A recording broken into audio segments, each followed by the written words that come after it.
중에서 특별히 오늘 또 앞으로 저에 대해서 주어지면서 이봉사는 하계 올림픽 유치 이런 또 빼놓을 수 없는 것 같고요. 그런 점에서 저한테 또 이걸 맡겨주셨는데 이렇게 사진을 보신 것처럼 전국 연구원장이 자꾸 이렇게 올림픽에 등장을 해서 좀 의아해 하시는 분들도 계실 것 같아요.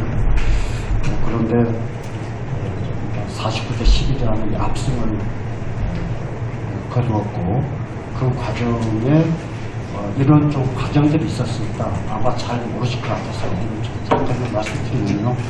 사실은 23년도부터 올림픽 유치 타당성 검토 연구를 저희 전국연구원에서 시작을 했었습니다. 그런데 그러던 중에 여러분 잘 아시는 것처럼 잠버리 사태가 발생을 하게 되었고 그 잠버리 사태 때문에 뭐 이런 마당에 무슨 또 하계 올림픽 유치냐 그런 따가운 시선 또 강사 이런 상황들이 있었기 때문에 이 공식적인 연구 과제를 공식적으로는 공문서상으로는 중단을 했었습니다. 그래서 우리 많은 도민들, 의원님들께서 부실 연구 아니냐 이런 말씀들을 하시는데 공식적인 문서로 중단을 시켰지만 실질적으로는 내부적으로 지속적으로 연구를 해오고 있었다. 어떤 방법으로 했냐면은 조사 보고서라는 형식으로 계속해서 좀 연구를 진행해 왔었고요. 이제 그 한인 비즈니스 대회를 성공적으로 마치고 그래서 잠버리 사태에 대한 분위기 반전이 가능한 시점에 이제 그 국제종합경제 개최계획서 작성 연구를 실제 공론화 시켜서 공론을 통해서 이제 시작을 한 것이었고요. 그러면 보시면은 저기 9월 9일 날부터 11월 12일까지 이렇게 되어 있는데 실질적인 연구는 사실은 7월 초부터 실질적인 연구는 진행되었습니다. 다만 서류적으로 공문서상으로 9월 9일인 것이고 또 여기에 이제 짧은 기간 동안에 저 페이지가 한 500페이지 정도 됩니다. 분량이. 그것을 어떻게 그 2달 만에 이렇게 좀 해냈다는 거냐. 막 이런 의심들을 많이 가지셨었어요. 지금도 아마 가지고 계시는 분도 계실 거라고 생각되는데 아까 말씀드린다면 사전에 충분한 연구들이 과정이 있었고 또 본격적인 연구도 공문서상으로는 9월 9일이지만 실제 7월 초부터 내부적으로는 진행이 되고 있었다라는 점. 그 다음에 연구진이 일반적으로 저 정도 연구면은 5명 내외입니다. 일반적으로 투입되는 겁니다. 그런데 12명의 우리 국내 석학들 전문가들 모셔서 연구진을 2배 이상 늘려서 진행을 시켰고요. 그 다음에 모든 여기에 투입된 연구진들의 과제들, 다른 과제들을 중단을 시켰습니다. 일반적으로는 동시다발적으로 진행이 되거든요. 보통 한 연구자가 한 3개 과제 정도를 같이 진행을 시키는데 모든 과제를 중단시키고 오로지 이 연구 과제만에 집중했다는 점. 또 실제 시간은 주말 빼고 9 to 6 아침 9시에서 저녁 6시까지이지만 실질적으로는 거의 밤샘 작업을 하고 주말 반납하고 이렇게 해서 진행되었기 때문에 실질적인 총 투입 시간은 근 8개월 정도에 해당되는 그런 좀 연구 진행을 시켰다. 그 말씀을 좀 드리겠습니다. 그래서 이제 저들이 많은 분들이 물어보세요. 서울을 어떻게 많은 분들께서는 전북이 11표, 서울이 한 50표 정도인 걸로 예상을 했었을 텐데 정반대로 전북이 49표, 서울이 11표 이렇게 압승을 거뒀는데 저희가 내세웠던 첫 번째 질문은 이것이었습니다. 또 서울이어야 합니까? 이랬거든요. 뭐냐면은 지금 수도권의 면적이 국토의 11%밖에 남짓밖에 되지 않습니다. 그런데 이곳에 인구의 절반 이상이 지금 살고 있습니다. 또 우리 나라 전체 생산액의 52.5%가 수도권에서 만들어지고 있습니다. 대기업 본사, 100대 대기업 본사가 75%가 지금 수도권에 있습니다. 매년 지방의 청년들이 9만 명가량이 지방을 떠나서 수도권을 몰려들고 있습니다. 지방은 지금 고사되기 일보 직전인데, 이런데도 2036년 하계올림픽을 여러분 또 서울에서 해야 되겠습니다. 이게 저희들의 질문이었습니다. 그렇게 또 하나가 있습니다. 지금 호주의 경우를 보면은 멜버른에서 했어요. 그 뒤에 44년 뒤에 시드니에서 했어요. 도시를 바꿨습니다.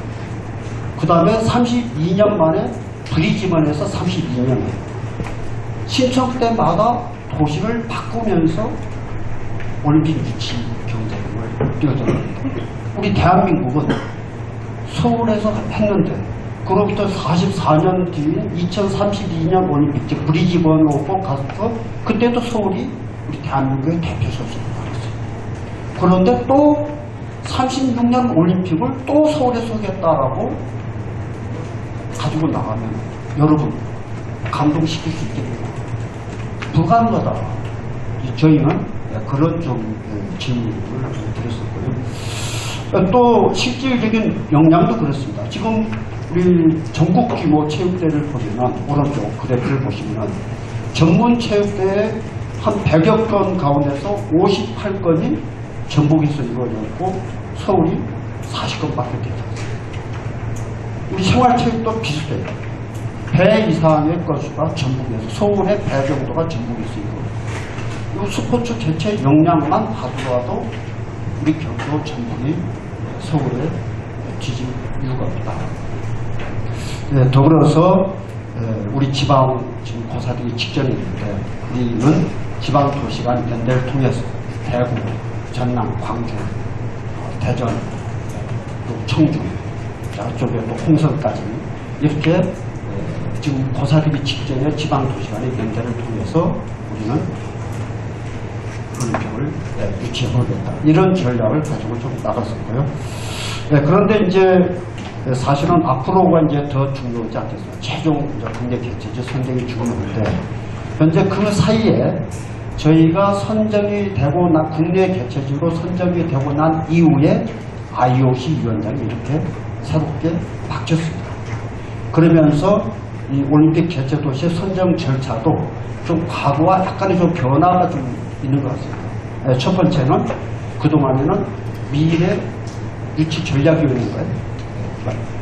미래 유치위원회, 그 위원회 한 10분 남짓의 위원들이 결정을 했었는데, 이 새로 부임한 위원장, IOC 위원장이 IOC 위원회 참여를 확대하겠다라는 어떤 그런 방향을 선회했고요. 또 하나는 시기가 보통 한 10년 전, 10여 년 전쯤에 선정을 해놓다 보니까 너무 비용 증가가 발생을 한다. 그렇다고 해서 또 너무 임박해서 할 경우에는 또 준비 기간의 부족에 문제가 있습니다. 그래서 아마도 이 중간 지점쯤에서 선정이 이루어질 것으로 이렇게 좀 생각이 들어지고요. 또 하나는 이분이 지금 아프리카 출신이거든요. 지금까지 남반구에서 올림픽이 개최된 적이 없다고 합니다. 그래서 글로벌 사우스에서 앞으로 우리 남반구에서도, 지구의 남반구에서도 올림픽이 개최되는 것을 적극적으로 검토해볼 필요가 있다. 막 이런 좀 그동안에 약간의 좀 상황 변화들이 있습니다. 그래서 앞으로 좀 이르면 2027년, 늦으면 2029년 정도에 개최 도시가 선정이 되어질 것으로 이렇게 좀 예상되어지고 있고요. 저희의 이제 앞으로 경쟁 도시들입니다. 맨 위에 우리 대한민국의 전주가 있고 쭉 있는데, 현재 예상하기로는 지금 적색 박스 처리가 되고 있는 인도의 아마다바드, 카타르의 도하, 독일의 몇 개 도시, 이런 정도들이 지금 경쟁 도시가 될 것으로 이렇게들 지금 예상들을 좀 하고 있고요. 대신 이제 인도는 32년에 도전을 해서 실패를 했고 2032년 올림픽, 카타르는 3번 도전했는데 실패를 했는데 여기는 지금 기후 문제가 좀 약점으로 이렇게 좀 지적이 되어지고 있고요. 인도의 경우는 여러 가지 거버넌스 문제, 도핑 문제, 또 스포츠 경쟁 문제 이런 것들이 좀 약점으로 좀 지적이 되어 있습니다. 독일도 여러 번 지금 유치 실천을 해서 실패한 경험들을 가지고 있고 우리 대한민국은 실패 경험이 32년 서울이 나가서 호주 그리지만 않고 지고 양보하고 그런 경우이고 독일의 경우에는 주민들의 지지도가 좀 낮은 그런 약점이 좀 있다고 합니다.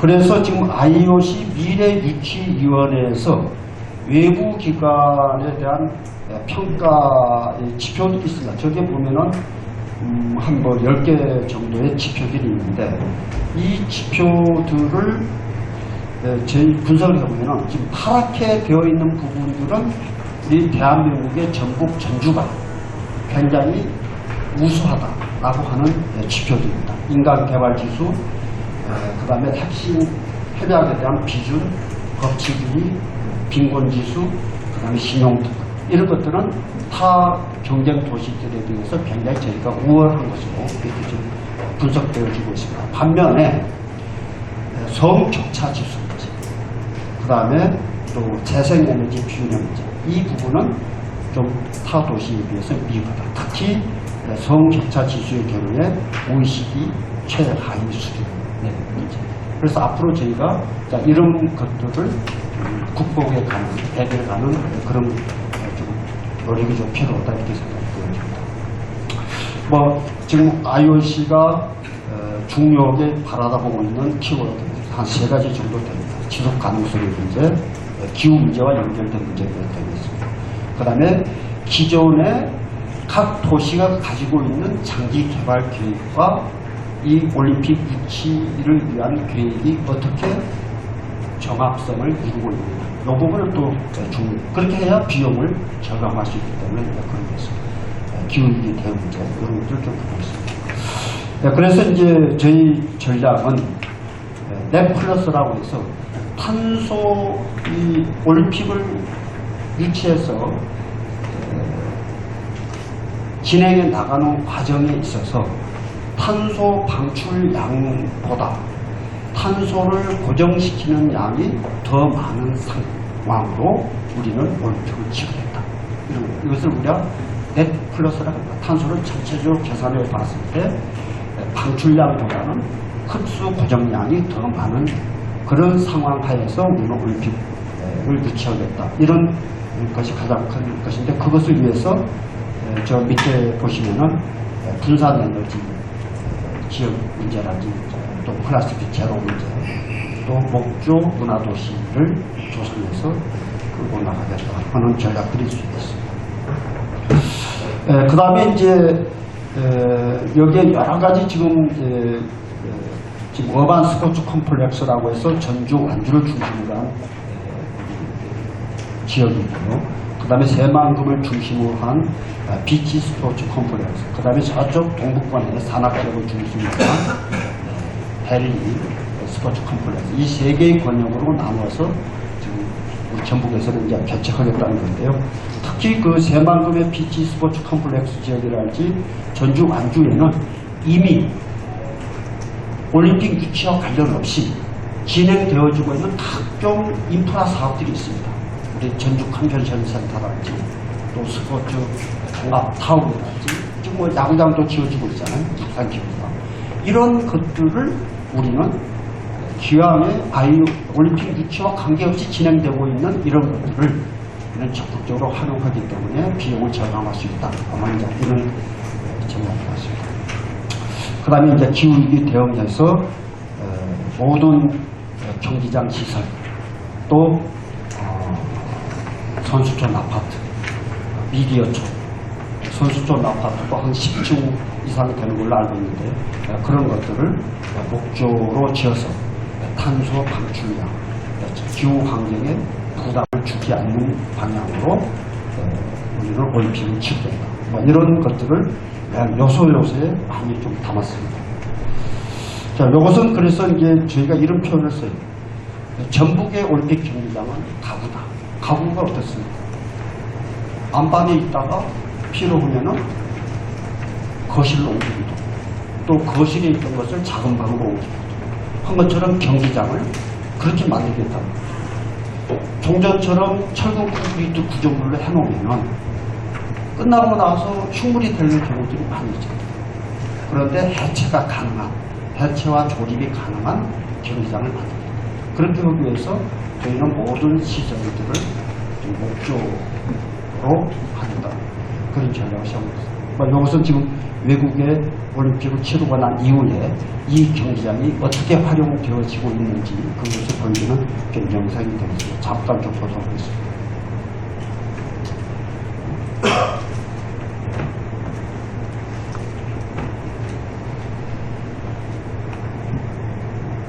네, 보셨죠? 이게 핸드볼 경기장인데, 지금 올림픽을 치렀던 핸드볼 경기장을 올림픽이 끝난 이후에 4개의 학교로 해체시켜야 이용하는 그런 경기장입니다.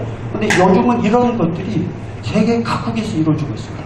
가까운 우리 오사카의 엑스포, 즉 오사카에서 엑스포가 진행되고 있는데 어마어마한 목조 건물로 지어져 있는데 끝나고 나면은 해체해가지고 필요하면 나고야로 가져가고 또 그것을 끝나고 나면 해체해서 다시 또 홋카이도로 가져갈 수 있는 방법으로 건축물들이 지금 진행이 되어집니다. 우리 전북의 전주올림픽은 이런 개념을 도입을 하겠다.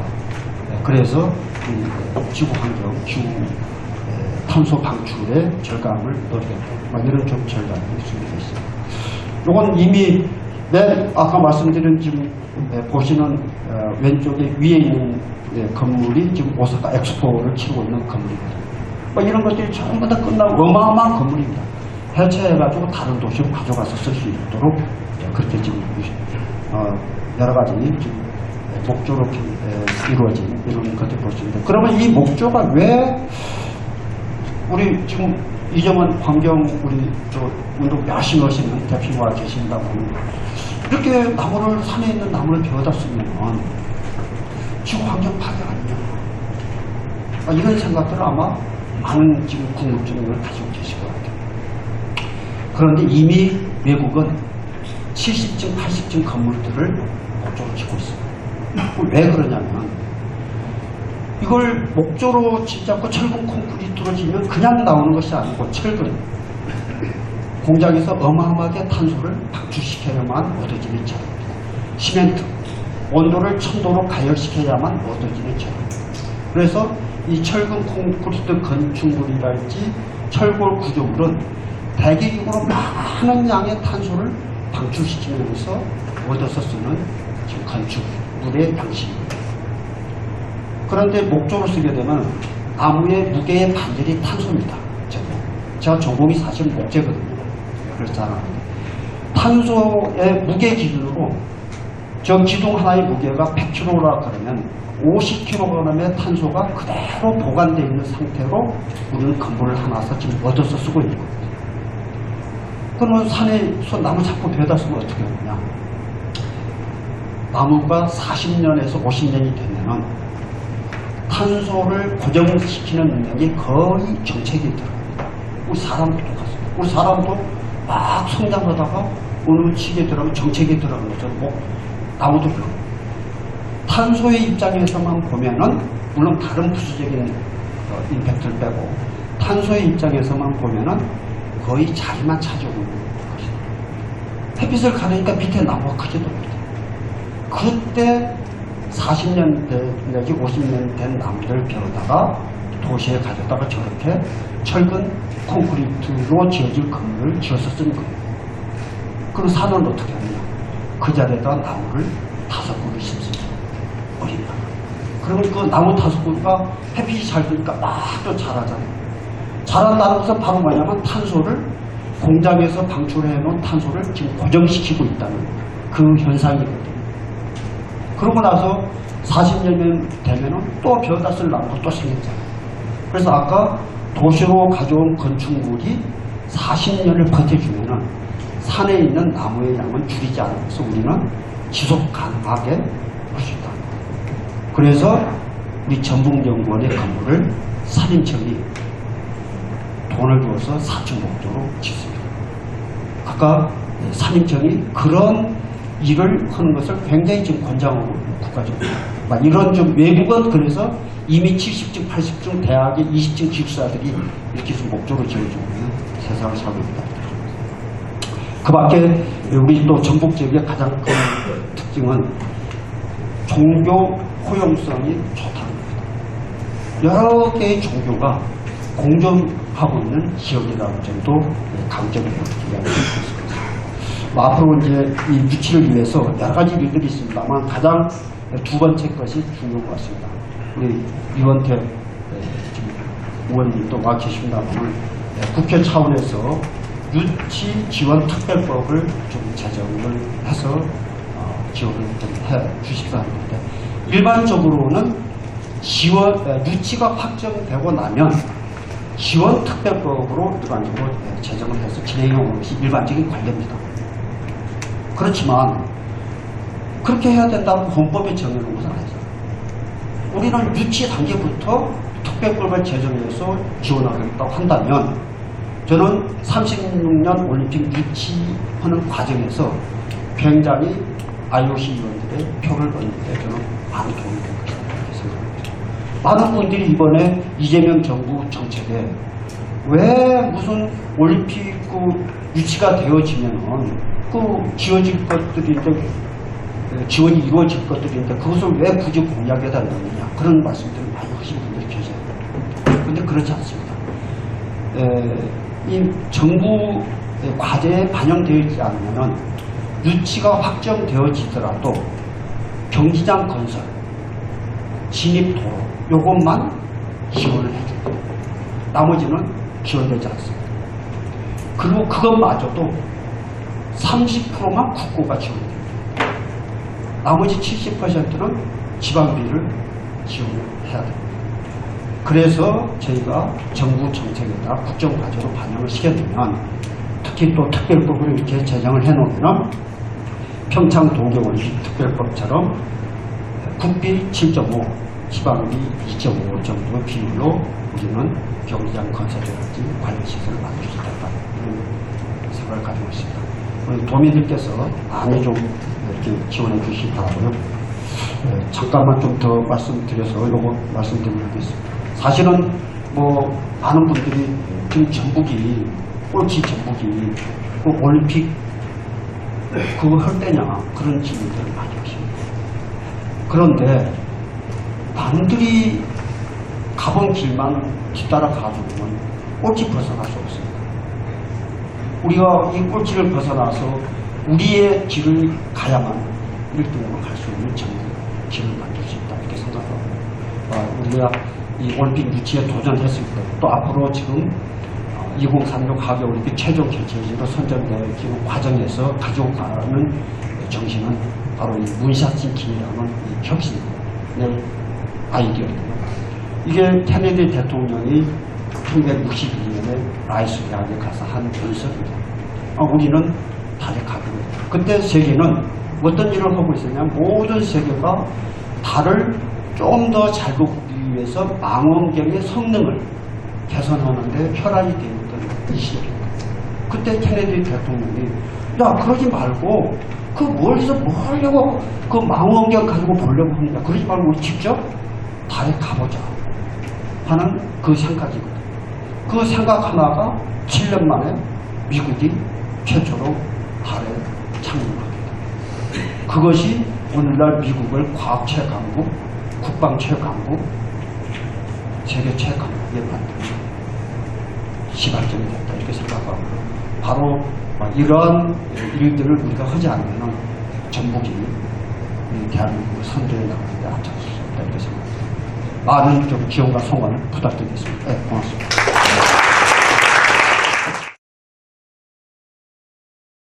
여러 가지 말씀을 많이 하시죠. 그런데 사실 가장 기본적인 것이 수진 예산 아니겠습니까? 수진 예산을 한다고 저희가